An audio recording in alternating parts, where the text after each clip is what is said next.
everybody, it's me, Imani, or Helpless Romantic, and if it is your first time here, welcome to the home of curls, confidence, and conversation. This video is a conversation. I'm gonna jump right into it. It's July of 2020, one of the wildest, craziest, most depressing years ever.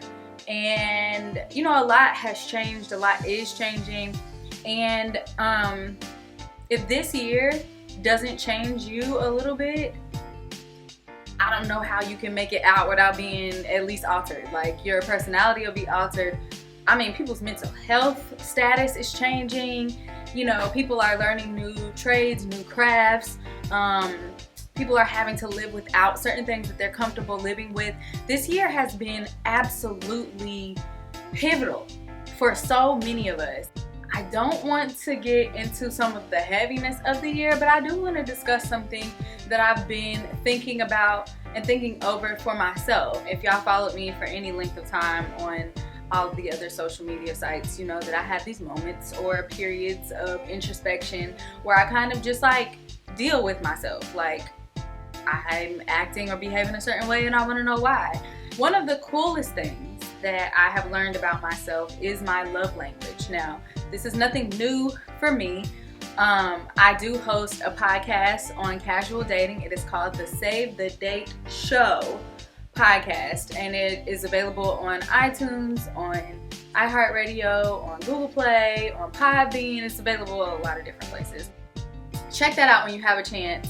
If you've never heard of love languages are the 5 languages of love. They're like 5 categories that categorize the style of love that we are able to receive and show one another. Mr. Gary Chapman is the person who coined these, and there's if you're interested in taking the quiz online to see what your love language is, you can go to 5lovelanguages.com. That is very difficult to say. This is not a sponsored video or anything like that. I'm not at all in any way affiliated with Gary Chapman or the 5 Love Languages brand, but I think it's very fascinating that he was able to categorize the way that we love, some of the ways that we love, into these 5 categories of like needs and expressions of how we love one another. And so here they are. Like, I'm gonna name them really fast for those of you that don't know them.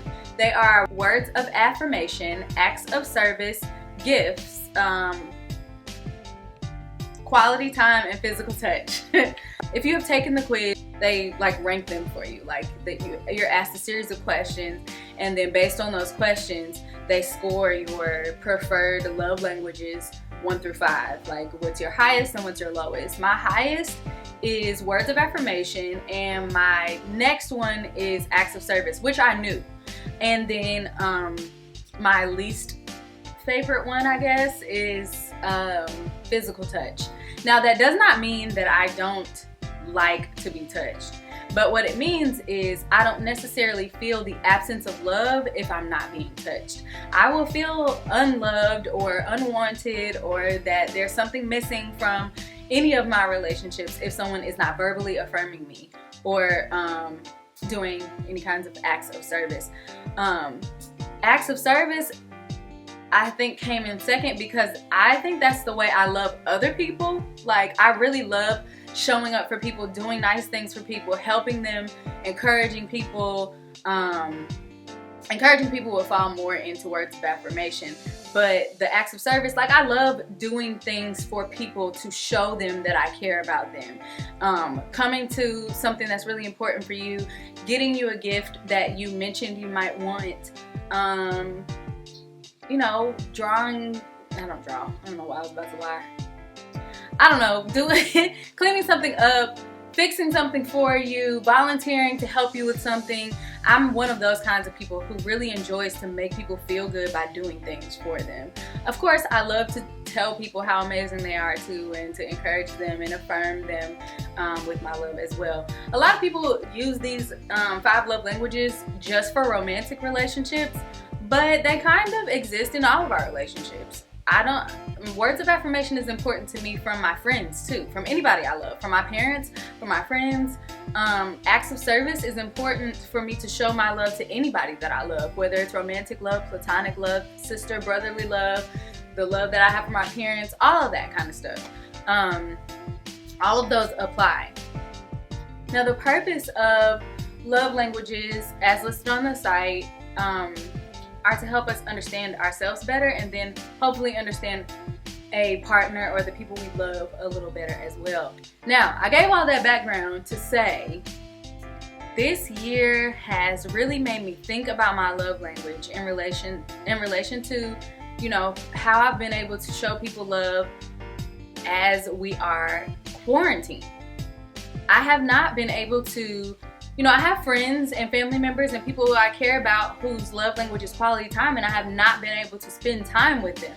So, like, I've had to find other ways to make them feel loved. Or my love language is words of affirmation.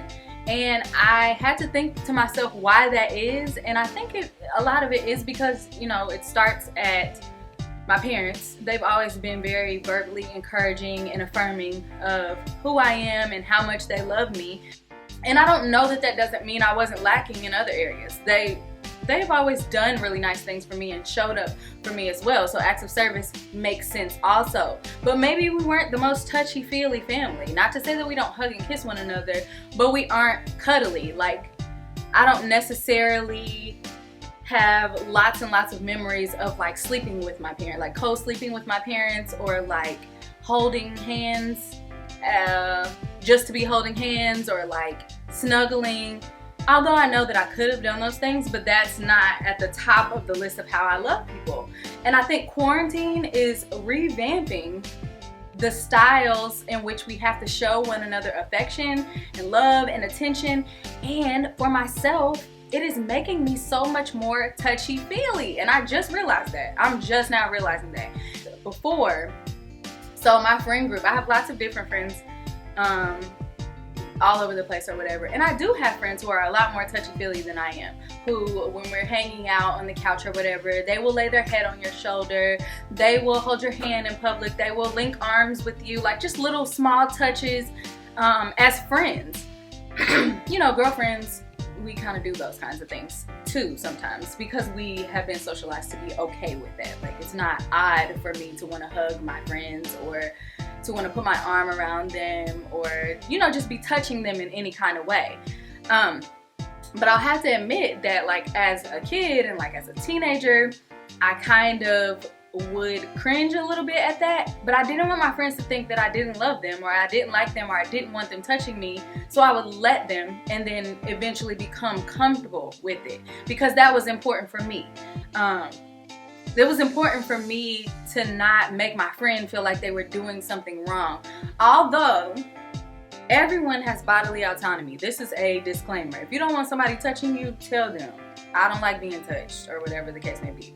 But I don't think it was that I don't like being touched. It's just not something that happens regularly. Like, platonic, affectionate touch was not something that I was used to. But I wanted to get used to it, because I wanted my friends to know that I love them, that I see that this is the way you show affection, and I want you to know that I do feel loved by you when you do this. That is so complex for a kid. Obviously, as a child, I did not know that's what I was doing. But as an adult, I'm learning that that is what I do when I sometimes feel uncomfortable with physical touch, but I eventually make myself okay with it for people that I love, because I want them to feel like I love them.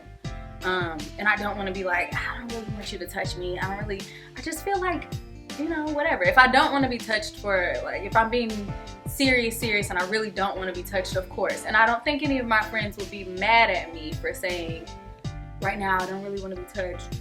But, you know, that's the way they show love. It would be the same as if I haven't seen my friends this quarantine and they stopped telling me they miss me.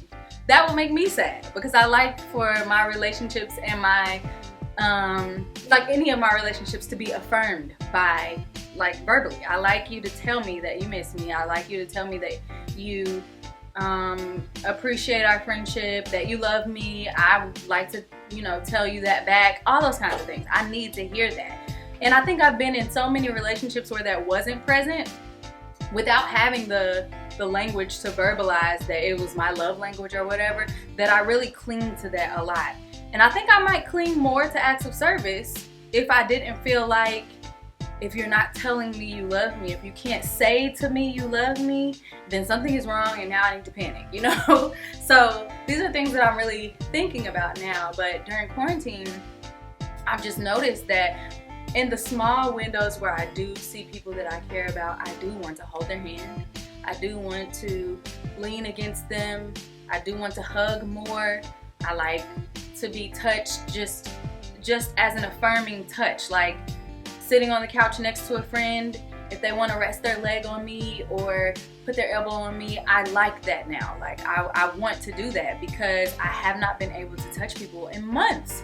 Tino, my dog, is the only person that's received most of my physical touch and my physical affection.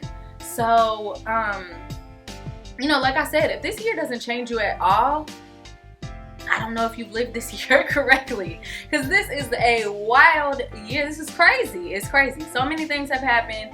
I've been dealing with my own levels of anxiety, sadness, just there's so much change happening and a lot of it is out of our control. But learning more about myself is something that I can control. I've had a lot of time to sit in quarantine and just be out of the way and thinking about how to better love people and how to express to someone how they can better love me, and to make that something that's important to me.